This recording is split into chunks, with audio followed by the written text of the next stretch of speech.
Welcome to Digimasters Shorts. We are your hosts, Adam Nagus and Carly Wilson, delivering the latest scoop from the digital realm.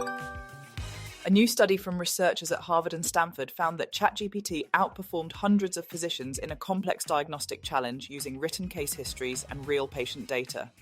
The results, published in Science, unsettled many doctors, even as lead author Adam Rodman cautioned that the experiment does not prove AI is ready for routine medical practice. Despite those warnings, hospitals across the country are rapidly adopting generative AI tools, many of which have not been approved by the FDA for clinical use.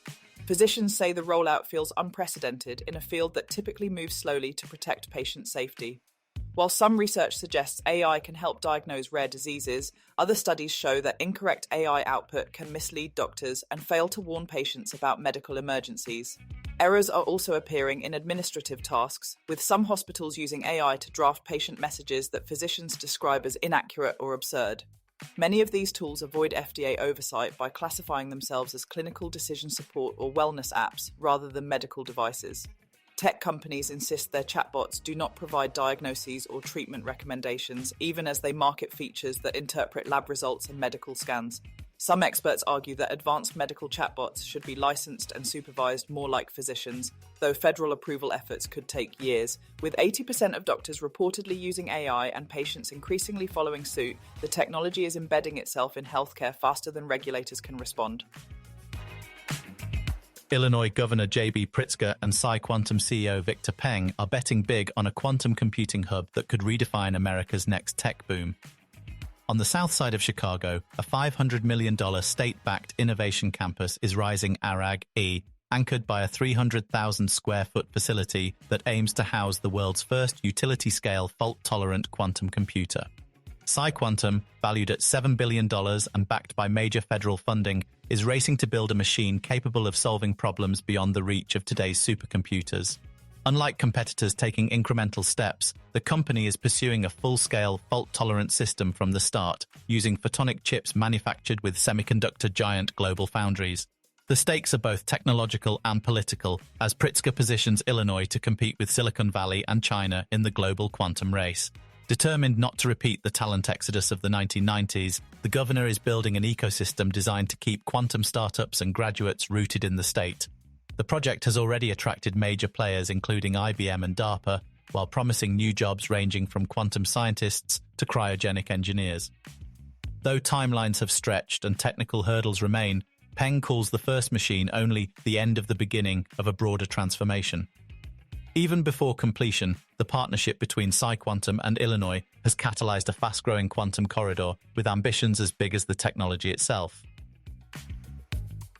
At a G7 lunch in Evian this week, Mistral CEO Arthur Mensch sat alongside leaders of OpenAI, Google DeepMind, and Anthropic just days after the US government ordered Anthropic to cut foreign nationals off from its most advanced models. The shutdown turned a long-running European warning about AI dependence into a live geopolitical lesson. Online, that anxiety morphed into satire with Le Chaton Fat, a fictional Mistral supermodel boasting 1,000 meows per second and fake charts crushing its American rivals. The joke resonated because it captured a serious point. A European AI that cannot be switched off by Washington suddenly feels less like a slogan and more like a safeguard. Mensch has argued for years that Europe must control its own AI infrastructure, recently warning lawmakers they have 2 years to avoid permanent dependence. France and the European Commission appear to be listening, backing Mistral for public sector use and framing the episode as proof of the need for technological sovereignty. Investors are responding too, with Mistral reportedly seeking billions in new funding at a sharply higher valuation. Yet sovereignty does not equal superiority, and Mistral still trails OpenAI and Anthropic in raw capability, scale, and safety performance, including weak results in filtering Russian disinformation. The Anthropic episode handed Mistral its strongest political argument yet, but whether customers choose it for quality rather than nationality remains an open question. New York Assemblyman Alex Borz's run for Congress has become a multi-million-dollar proxy battle within the technology industry over how to regulate artificial intelligence. A political group backed by investors tied to OpenAI has spent more than $7 million attacking Borz in the June 23 Democratic primary in Manhattan's 12th congressional district. The group, Leading the Future, argues that AI regulation should be led by Congress and portrays Borz as aligned with a rival tech faction. Boars drew industry backlash after spearheading New York's sweeping RAISE Act, requiring major AI companies to report safeguards against catastrophic risks.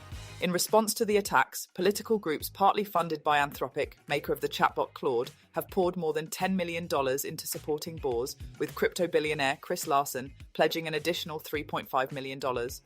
The race to replace retiring Repline Jerry Nadler has now become a flashpoint for competing visions of AI oversight and Silicon Valley's political future.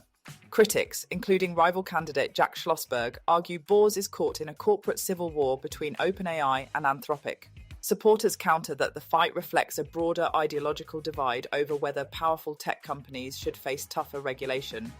Observers say the contest mirrors a wider split in Silicon Valley, where some leaders favour deregulation while others back government safeguards. With little federal action on AI, Boar's primary battle is emerging as a national test of how far lawmakers can push to rein in the rapidly evolving industry.